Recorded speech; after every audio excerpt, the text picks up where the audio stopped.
ज्ञान में आ गया हूँ, अब मेरा सब भला हो जाएगा, ऐसा कुछ नहीं होने वाला।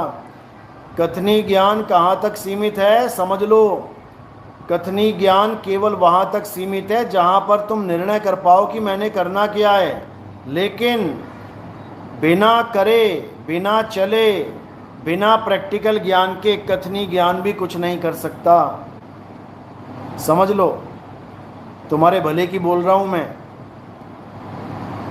चार लोगों के आगे बढ़ाई तो खा सकते हो, चार अज्ञानियों यानी चार अंधों के बीच में काना बन के तालियां तो बजवा सकते हो, लेकिन पूर्ण ज्ञानी नहीं हो सकते।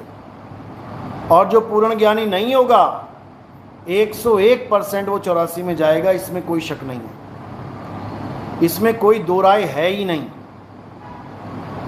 इसलिए फालतू दिमाग ना लगा के केवल उसमें अपने चित्त को जोड़ो जो आपको समझाया गया है। आदि नाम हम भाक सुनाया, अब मूर्ख जीव समझ नहीं पाया। पहली बात तो ये समझ लो कि यहाँ पर ज्ञानी नहीं बनना है, ध्यानी बनना है। ध्यानी ज्ञानी बड़े बड़े आए और काल भगवान के पेट में पच के चले गए। यहाँ ध्यानी बनना है, ध्यानी।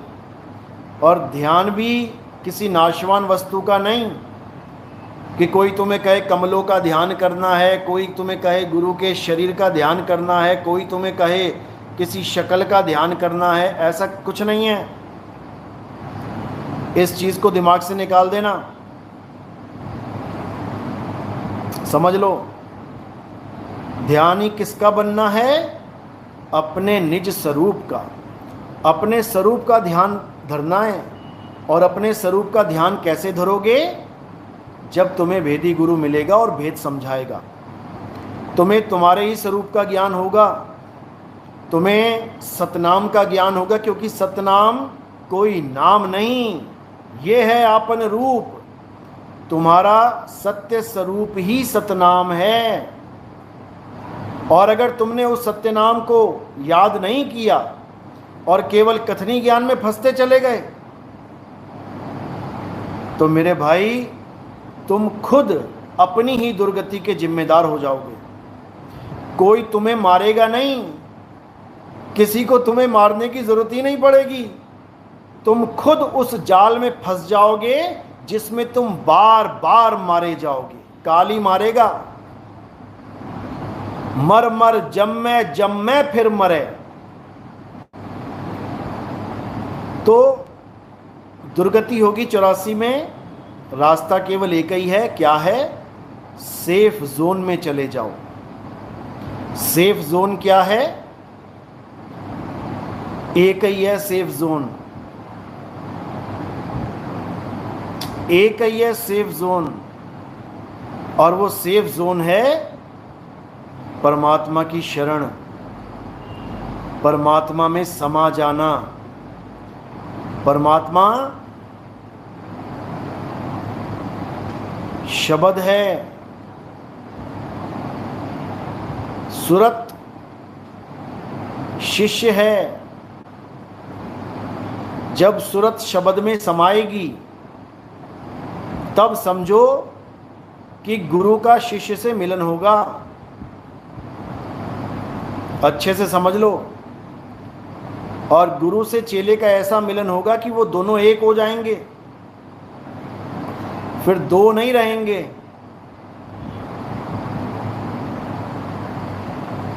अच्छे से समझ लो। साहिब कह रहे हैं अब तो जाए चढ़े सिंहासन और मिले हैं सारंग पानी। राम कबीरा एक भय हैं, कोई ना सके पहचानी। फूलचंद प्रजापत क्या कह रहे हैं? कबीर मंसूर में लिखा है, जीवात्मा अपने स्वरूप को भूलकर नाशवान विश्व रूप में आ गई है। यही समझा रहा हूं मैं, इसी को समझा रहा हूं। अगर मेरी बात किसी के समझ में आती है तभी वो हमारा शिष्य है, और अगर मेरी बात किसी के समझ में नहीं आती है भले उसने हमसे नाम दीक्षा ले रखी है, भले उसने अपने परिवार वालों को हमसे नाम दीक्षा दिला रखी है, भले वो अपना गुरु हमें ही बताती है या बताता है, वो हमारा शिष्य नहीं है। जो हमारी बात को ना माने, जो हमारे बताए वचनों को ना माने, वो हमारा शिष्य नहीं है, भूल जाओ। और जब तक तुम गुरु के ज्ञान पे अटल नहीं होगे, तब तक किसी की मुक्ति होने वाली नहीं है। चाहे एक कान से सुन लो मेरे भाई, चाहे दूसरे कान से, जब तक तुम गुरु के ज्ञान पे अटल नहीं हो गए, तब तक तुम हमारे शिष्य नहीं हो। तुम्हारी मुक्ति जन्मों जन्म तक नहीं हो सकती। लिख के ले लो, ये सीधे क्लीन चिट दे रहा हूं मैं, सीधी सीधी क्लियर बात बता रहा हूं, इसमें कोई मिलावट नहीं है, समझ लो।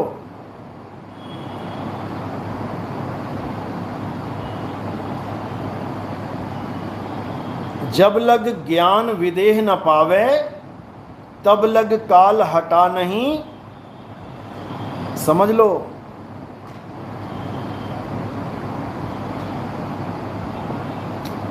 फूलचंद, मैं नाम दीक्षा नहीं लिया हूं, मैं 5 साल से आपका सत्संग दिल लगाकर सुनता हूं। बहुत अच्छी बात है। जो हमारा सत्संग दिल लगा के सुनते हैं और जो हमारी बात पे विश्वास करते हैं, भले उन्होंने नाम ना लिया हो, वो हमारे शिष्य हैं। आज नहीं तो कल वो मोहर लगवाने आ जाएंगे। बात इतनी सी है। जो हमारे ज्ञान को समझता है और जो हमारे ज्ञान में अटल हो जाता है, भले उसने नाम नहीं लिया है, परमात्मा उसके अंग संग है, परमात्मा उसकी हर प्रकार से रक्षा करता है, मदद करता है, समझ लो। अश्विन प्रजापत, मेरी उम्र सिर्फ और सिर्फ 4 साल का बच्चा हूं जी, 2020 में नाम दीक्षा ली थी। बिल्कुल सही बात है। जिस दिन आपको नाम दीक्षा मिल जाती है, उसी दिन आपका नया जन्म होता है, वही आपका असली जन्मदिन है।